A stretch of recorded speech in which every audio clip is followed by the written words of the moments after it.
Salam saudara pemirsa, selamat berjumpa kembali dengan kami dalam program Berita Pengharapan. Saudara pemirsa, ada yang harus kita dengar betul dari firman Tuhan hari ini. Ketika umat Tuhan mau menghadap Tuhan, mau bertemu dengan Tuhan, itu mereka punya persyaratan-persyaratan tertentu. Itu yang mau kita dengar sebentar. Mari kita berdoa sebelum kita lebih jauh mendengar firman Tuhan ini. Bapa, dalam nama Yesus, terima kasih banyak Tuhan untuk kebenaran firman-Mu yang kami dengar sebentar. Kami berdoa supaya kami betul-betul mengerti firman Tuhan ini dan benar-benar menyiapkan diri setiap kali kami mau beribadah kepada Tuhan. Terima kasih Bapa di surga. Dalam nama Yesus kami berdoa. Haleluya.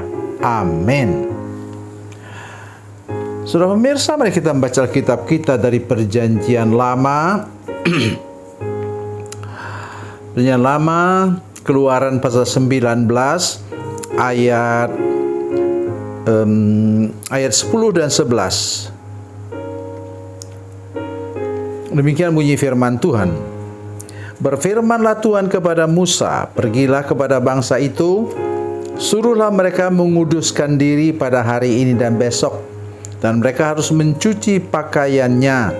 Menjelang hari ketiga mereka harus siap, supaya pada hari ketiga Tuhan akan turun di depan mata seluruh bangsa itu di Gunung Sinai. Amin. Saudara bisa bayangkan, ini memang konteks perjanjian lama dan pengalaman pertama dari umat Tuhan setelah mereka keluar dari Mesir. Nah, sekarang Musa mau naik ke Gunung Sinai atau Gunung Horeb itu untuk bertemu dengan Tuhan. Kita tahu dia bertemu dengan Tuhan selama 40 hari 40 malam, tidak makan dan tidak minum. Tetapi sebelumnya Tuhan mau menampakkan diri kepada mereka. Sudah tahu, kalau sudah baca kemudian dari firman Tuhan ini, Tuhan menyatakan diri dengan itu bergoncang. Gunung itu bergoncang, sudah tahu itu tingginya 3000 meter di atas permukaan laut. Jadi ini yang penting sekali untuk kita mengerti. Perintah ini dikatakan menguduskan diri dan dan mencuci pakaian. Ada orang yang datang ke gereja, ya suka-suka hidupnya, tidak menyiapkan diri, atau malah mungkin tidak mandi. Ya, bukan saya mengatakan itu dalam konteks perjanjian baru, tetapi kita patut mengerti hal ini saudara sekalian, karena ada bahaya bila kita kemudian menganggap ibadah itu ya kita boleh suka-suka, mau-maunya saya lah.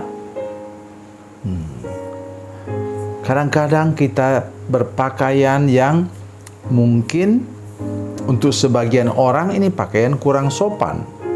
Jadi mari jaga baik hidup kita sehingga kita betul-betul bisa menyiapkan diri untuk beribadah kepada Tuhan. Ini Tuhan sendiri loh yang berfirman.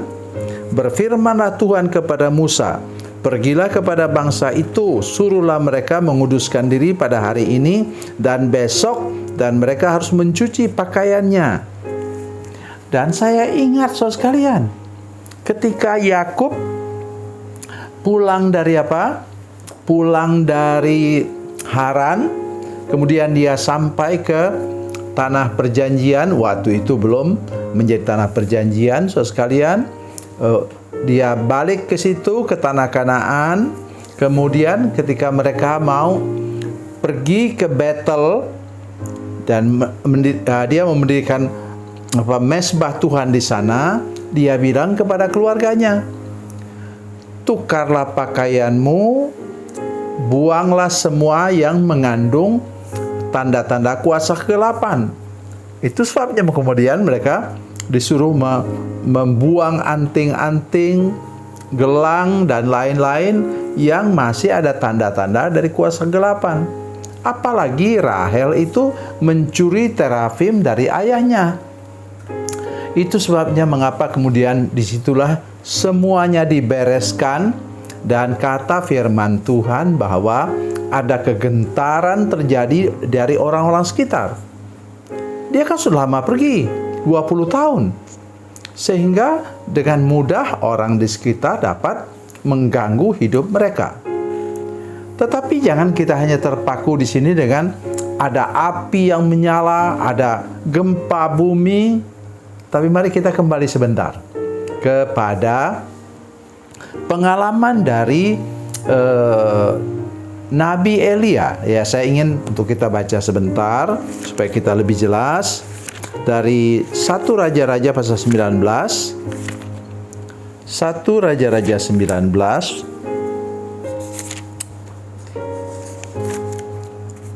Ya. 1 Raja-Raja 19. Lalu firman-Nya, keluarlah dan berdirilah di atas gunung itu di hadapan Tuhan.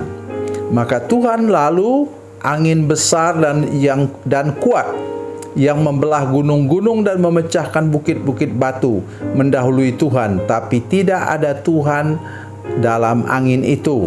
Dan sesudah angin itu datanglah gempa, tapi tidak ada Tuhan dalam gempa itu. Sudah gempa itu datanglah api, tapi tidak ada Tuhan dalam api itu. Dan sesudah api itu datanglah bunyi angin sepoi-sepoi basah. Segera sesudah Elia mendengarnya, ia menyelubungi mukanya dengan jubahnya, lalu pergi keluar dan berdiri di ambang di pintu gua itu. Maka datanglah suara kepadanya yang berbunyi, apakah kerjamu di sini, hai Elia? Jadi tadi ada api, ada angin badai, ada gempa bumi, tetapi tidak ada Tuhan di sana. Ketika angin sepoi-sepoi, maka Elia tahu inilah Tuhan datang. Jadi tidak selalu itu penampakan Tuhan dengan api, tetapi ada kalanya ia menggunakan cara yang angin sepoi-sepoi. Karena itulah kehadiran Tuhan yang lemah lembut. Mengapa demikian? Karena Elia sedang putus asa. Nabi Elia. Begitu juga tadi dalam bagian firman Tuhan ini, ia mau penampilan pertama, perkenalannya pertama kepada umat Tuhan yang sekitar 2 juta orang itu, ia memperkenalkan diri sebagai Tuhan yang maha kuasa, yang luar biasa.